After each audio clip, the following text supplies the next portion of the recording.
Praise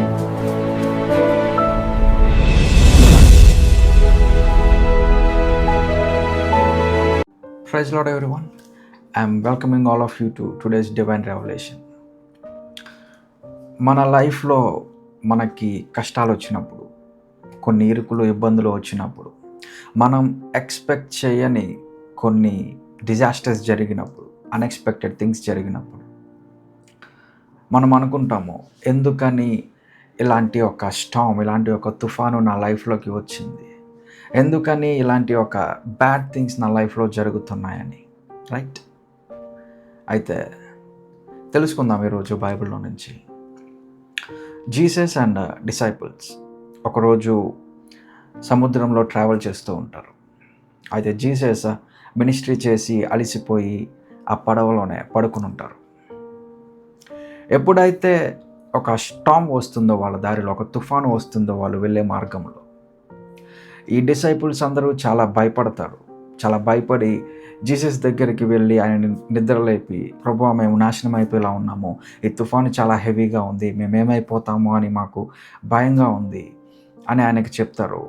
ఆయన లేచి ఆ తుఫానుని గద్దిస్తారు.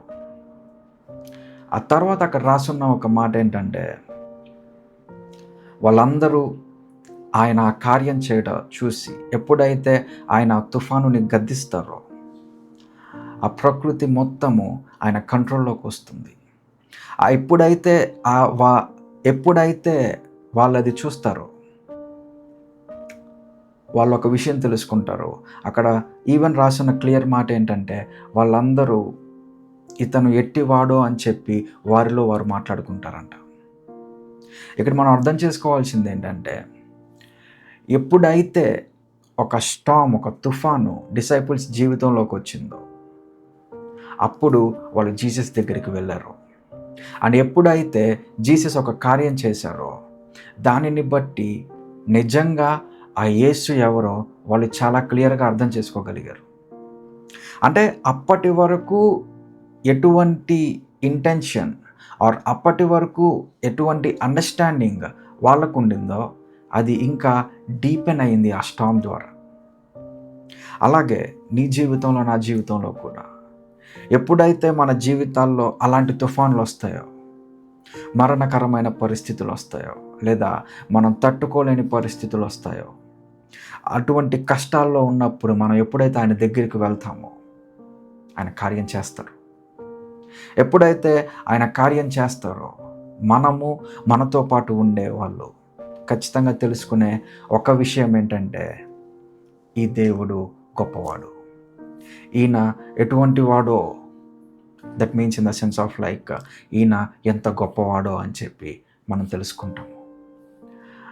ఆయన ఎంత గొప్పవాడో మన జీవితంలో మనం ఎక్స్పీరియన్స్ అవ్వాలి అంటే సమ్టైమ్స్ అలాంటి స్టార్మ్స్, అలాంటి తుఫాన్లు మన జీవితంలోకి రావడము అది మనకు మేలు. ఎందుకంటే దాని ద్వారా మనం ఆయనకి ఇంకా దగ్గర అవుతాము.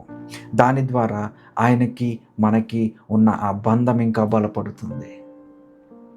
దాని ద్వారా మనం ఆయన్ని ఇంకా చాలా అధికంగా అర్థం చేసుకోగలుగుతాము. సో ప్రార్థిద్దాము. ఈరోజు నుంచి మన విశ్వాసము, మనము ఆయనని ఎలాగైతే అర్థం చేసుకుంటున్నామో ఆ అండర్స్టాండింగ్ ఇంకా డీపెన్ అయ్యేలాగున దేవుడు మనకి ఆయన కృపను అనుగ్రహించునుగాక. ప్రార్థన చేసుకుందామండి. ప్రభువా, నీకు స్తోత్రం. నా ప్రభువా తండ్రి, నిజమే అయ్యా, మా జీవితాల్లో వచ్చే ప్రతి ఆటంకము అది వేరే ఏ కారణం వల్ల కాదు, కానీ చివరికి అది మమ్మల్ని మీకు దగ్గర చేసేట్టుగా మీ ప్రణాళిక చొప్పున సమస్తాన్ని జరిగించండి. మేము మీకు దగ్గర అవ్వాలి, మిమ్మల్ని ఇంకా అధికంగా అర్థం చేసుకోవాలి. మీ కృపని మా పైన ఉంచండి, మీ దయను మా పైన ఉంచండి. యేసు నామములో అడుగుతున్నాను తండ్రి, ఆమేన్. దేవుడు మిమ్మల్ని దీవించును గాక.